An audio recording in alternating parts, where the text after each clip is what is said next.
Other people's doors. Until now, we have looked at the outside world as an alternative space with sectors linked together in lifelines. If the parameters of a person's thought energy correspond to the energy of a given sector, that sector is then transformed into physical reality through the process of material realization. Each person has a unique energetic essence with a distinct frequency. In the alt space, there is a lifeline that matches each individual's frail perfectly. When a person lives out this lifeline, they encounter minimal obstacles and circumstances always work in their favor. The soul's frail successfully fits into its own true lifeline and easily reaches its goal in the same way that your own key turns in the lock and opens the door. We do not necessarily need to know why and how this happens. What is significant is the fact that each individual has their own path. When a person walks towards the right goal along the path that is meant for them, everything turns out favorably. When the opposite happens and a person turns off the path that they were meant to be traveling, they meet with all kinds of adversity and life becomes a continual battle for survival. This is a tragedy for the soul. You get upset if the weather is sucky for the weekend, so just imagine how the soul feels when it sees the unique chance given to it in this lifetime being wasted. The soul can see how the mind, infatuated with pendulums, ruins its life but is powerless to change things. When the soul comes into this world, it does not know exactly what to do, what it wants, and what to strive for. If the soul does not know exactly, it can at least guess, but the mind will not listen. Then the pendulums put the mind into circulation, imposing its own goals and game rules. They force people to choose goals that are not their own and to crowd around other people's doorways. The soul's feeble attempts to influence the mind come to nothing because the pendulums have such a powerful influence. Many of us are taught from childhood that success requires relentless hard work and that happiness only comes by stubbornly overcoming obstacles. This belief creates a false and exhausting mindset. The idea that happiness must be fought for and only through struggle can we earn our place under the sun. Let's break this down. When a person strays from their true path under the influence of pendulums, obstacles naturally arise. The assumption then is that overcoming these obstacles will lead to happiness. But here's the delusion. Happiness does not lie beyond those obstacles. No matter how hard they try, people often find themselves endlessly chasing a mirage, like running after the setting sun. There is no true happiness waiting for someone on a life path that isn't aligned with their true self. Many people feel drained after struggling to achieve a goal, only to realize happiness is nowhere to be found. That's because it was never real. It was just an illusion created by pendulums to drain their energy. One more time for the people in the back. Happiness is not out there somewhere just ahead of you.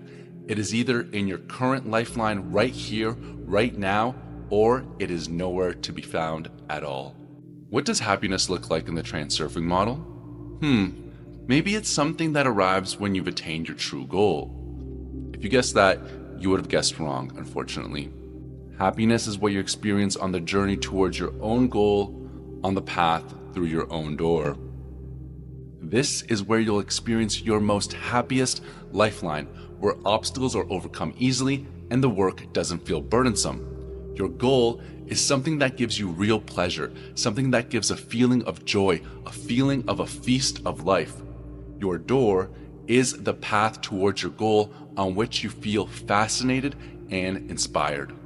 When you follow your true path, happiness is felt in the present even before reaching your goal. Life becomes a joyful journey and every step feels like a celebration. Achieving your goal brings even more happiness, but the process itself is fulfilling. Chasing someone else's goal, however, pushes happiness into a distant, unattainable future. Even if you achieve it, you'll feel drained and disappointed and not truly happy. Your goal is that thing that makes you feel deeply fulfilled. It is not something that fulfills you temporarily. It is that thing that gives you a sense of the real joy of life.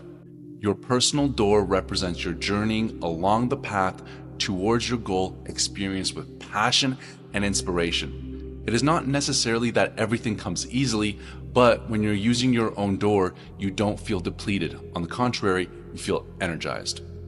When you work towards your own goal through your own door, obstacles are easily overcome and work does not feel like a burden.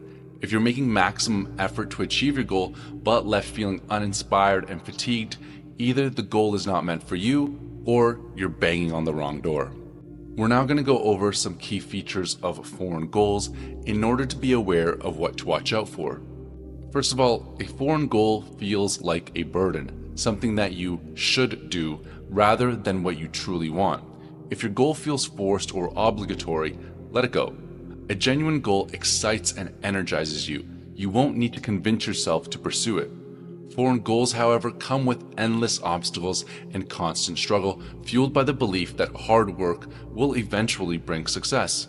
Pendulums encourage this mindset, urging you to follow the crowd or being left behind.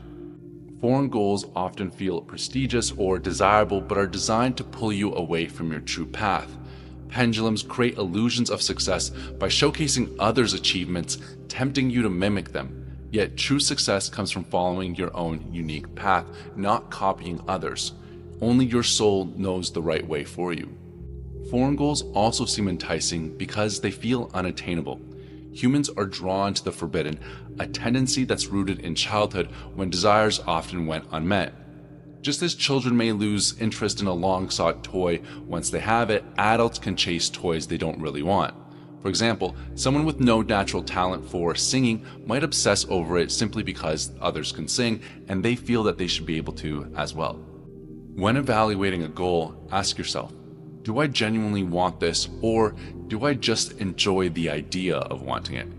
If your goal is about proving something to yourself or others, it's likely not your true goal. A real goal brings you joy and fulfillment, not the weight of obligation. A foreign goal is also something that is imposed by others and does not truly belong to you. Only you can define your goal. While you can listen to the advice from others, you must decide for yourself what aligns with your heart. No one should dictate your path, as this intrudes on your individuality. Even your own mind often imposes misguided ideas on your heart. The only external input worth noting is a passing remark that unexpectedly ignites something within you. A genuine sign will stir your heart and make you realize, this is what I need. Foreign goals benefit others, not you. If a goal does not enhance your quality of life, it is not yours. Your true goal aligns with your own well-being and success. Pendulums, however, will convince you to pursue goals that serve others using phrases like you must, you're obligated, or your help is needed to exploit feelings of guilt or duty. But remember, you live for yourself first. You owe nothing to anyone, and your unhappiness can often hurt others more than your refusal to serve their needs. And finally, foreign goals create inner tension. While they may seem attractive on the surface, something about them feels off. The mind might try to rationalize the goal's appeal, but if imagining its fulfillment evokes anxiety or heaviness, it is not your true path. Focus on how a goal feels. Does it bring genuine joy and comfort, or does it feel like a burden? Your true goal will feel naturally fulfilling without tension. Let go of the influence of pendulums and seek the goal that resonates with your heart. If you feel unfulfilled or stuck in a streak of misfortune, it's likely you've been influenced by a destructive pendulum and pursued a foreign goal through a foreign door. Foreign goals drain your energy and require constant struggle. In contrast, your true goals feel natural and things fall into place effortlessly. Foreign goals bring hardship, but when you align with your own goals and doors, challenges fade and life becomes smoother. You might wonder, how can I find out what I truly want if I don't already know? Now, the answer to this is another question. Have you ever, truly, seriously, taken the time to think about it? Most people are caught up in the demands of pendulums, constantly busy and distracted, that they never pause to focus on their own soul. They think about their desires only in fleeting, rushed moments. Discovering your true goal doesn't take deep introspection. All it takes is setting a bit of time to the side, relax, and truly listen to yourself and pay attention to the rustling of the morning stars. There are a few that might ask, what if there's nothing you really want? Now, if you look inside yourself and have no sense of an innermost desire, this suggests your life force is depleted. Depression and apathy is a clear sign that your current energy levels are only sufficient enough to support a basic existence. In this case, you should focus on increasing your energy reserves. It is not possible for your heart to have no desires, but you do have to have the strength to hear it.